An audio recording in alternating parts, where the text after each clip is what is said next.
Hello, my name is Dan Petrella, and I've started with the wheel assembly. So as far as the wheel assembly goes, we first started with the wheel. To create the wheel, I started with a sketch, and after the sketch, I used a shaft to create a solid cylinder, which had the proper thickness and the proper dimensions. After the shaft was created, I then used a pad to create a knob and a circular pattern. I repeated this two other times to create all the structural components for the wheel. After that, I used to project 3D elements from the axle to cut the center notch for the wheel itself to make it rotate with the shaft. After the wheel was done, I then created the tire.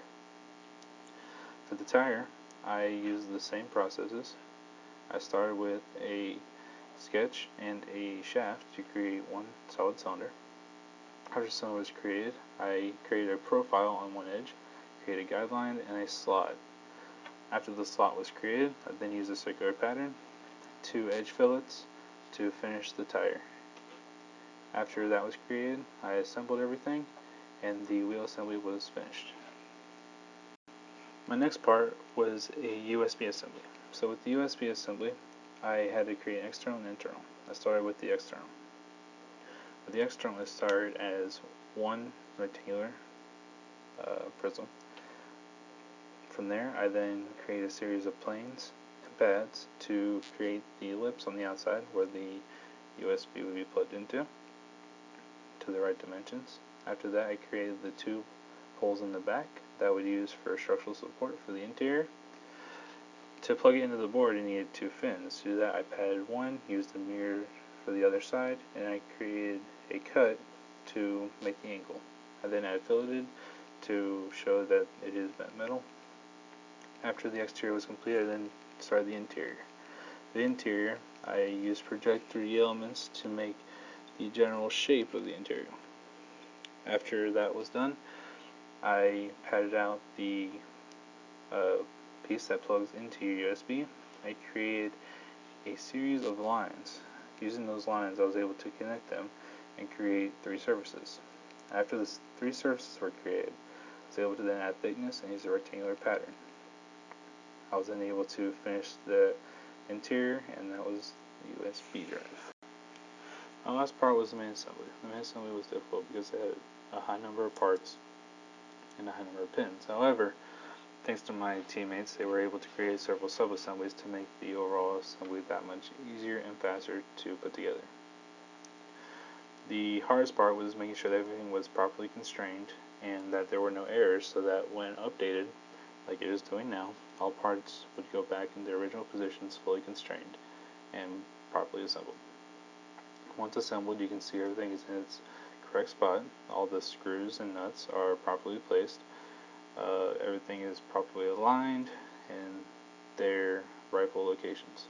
The wheels, the motors, everything is properly put together. All the CPUs, boards, the screens, battery pack, the front ball, everything is in its right spot and fully constrained.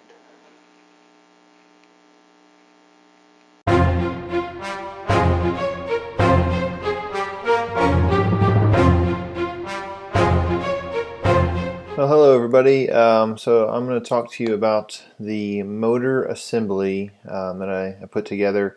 This was one part, as you can see in the top right corner, on the robot.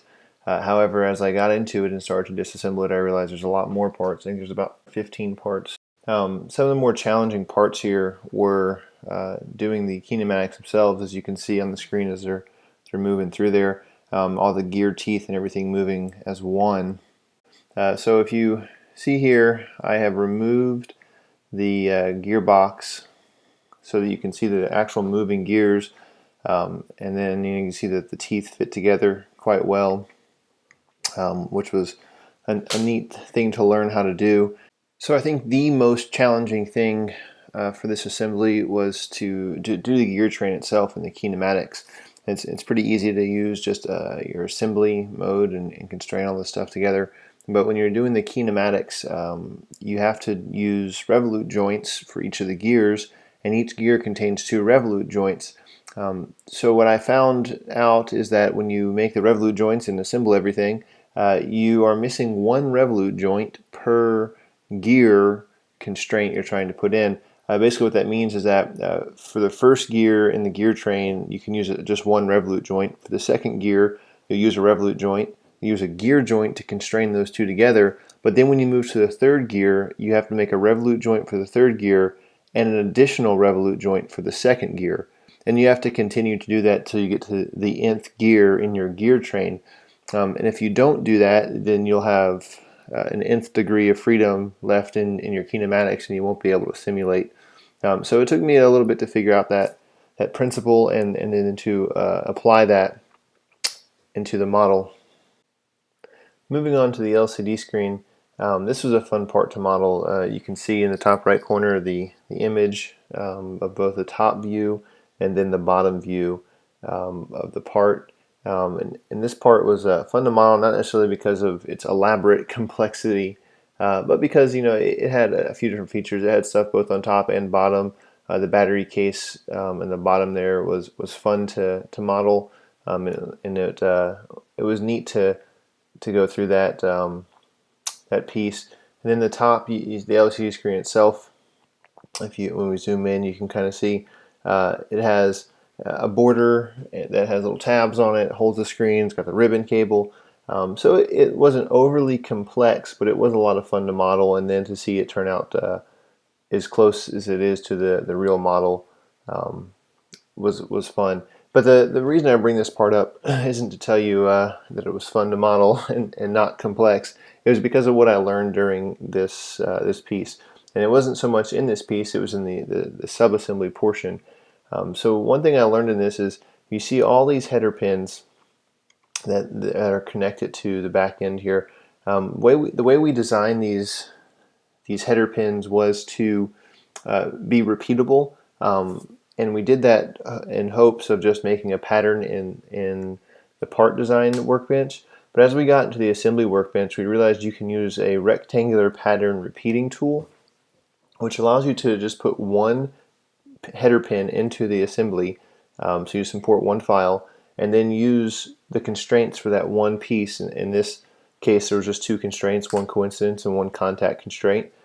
And so once you have the one piece in there and it's constrained, all you have to do is use the rectangular pattern repeating tool in the assembly bench to then repeat the rectangular pattern from the part design.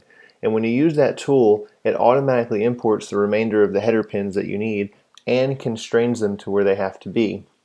And so this is just something I wanted to bring up as a neat tool that we learned, specifically that I learned, that made our lives a lot easier while we were assembling this piece.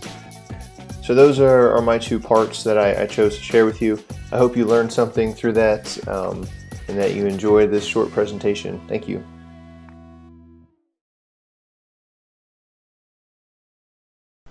So what we see here is the battery case assembled. It consists of two halves, an upper and a lower half, which are the same piece. Some rivets to hold these pieces together, and then 6 of these spring contacts that go in between the pieces.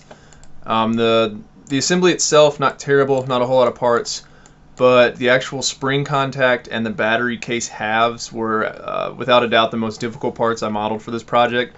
So we're going to go and take a closer look at both of those. So what we're looking at here is the beginning of the top half of that battery case. It starts just like anything else with a profile that gets extruded out.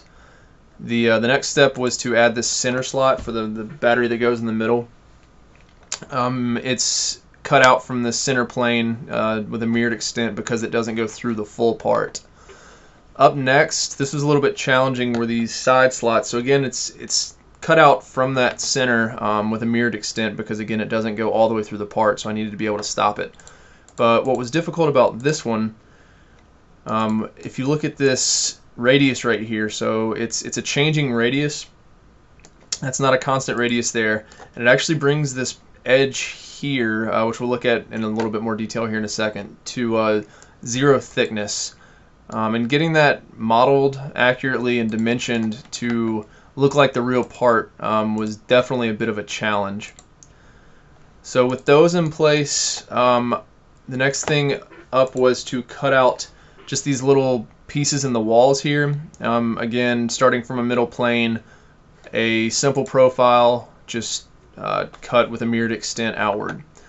So next up, this was definitely one of the more challenging things to actually think through and figure out. It was the side cut for this for these walls. So normally what you would do, let me get the right view here so you can see it. So normally what you would do is model this, rectangular. This would be square right here, and then you would go in on this edge and add a fillet. Well, you can see here it goes to 0 thickness. So CATIA doesn't like that. When something is 0 thickness, it kind of freaks out and doesn't let you add a fillet there. So what I had to do is what you see here, was add the fillet actually into the part, or into the profile itself, in order to get that 0 thickness after I made that cut. So once I had that figured out, the rest of the part was pretty straightforward. Just some holes for the rivets, these little slots for the actual contact wires to go through, more holes for the spring contact, which we'll see here in a second, and more of the same, and then we end up with the whole thing. So next we're going to go look at the spring contacts that actually go in here. And lastly here, what we're looking at is the spring contact that you saw in that full assembly of the battery case earlier. So it starts out just like with any other spring, define an axis, define your helix, put a plane in there, draw your profile for the actual shape of the spring, and define it using a rib. Similar process for the straight piece here. It's a straight line, circular profile, and then use a rib to define that body. So up next was the actual rivet itself. This was a little bit more difficult, just trying to figure out in which direction to rotate this and the actual shape of the profile itself. So I knew what I needed in the end, but actually figuring out the shape of that profile, which way it needed to face in order to end up the right orientation, that took a little bit of effort. And then finally, the actual axis of rotation was kind of a pain. It took some trial and error, just because I kept running into an issue of getting a self-intersecting solid.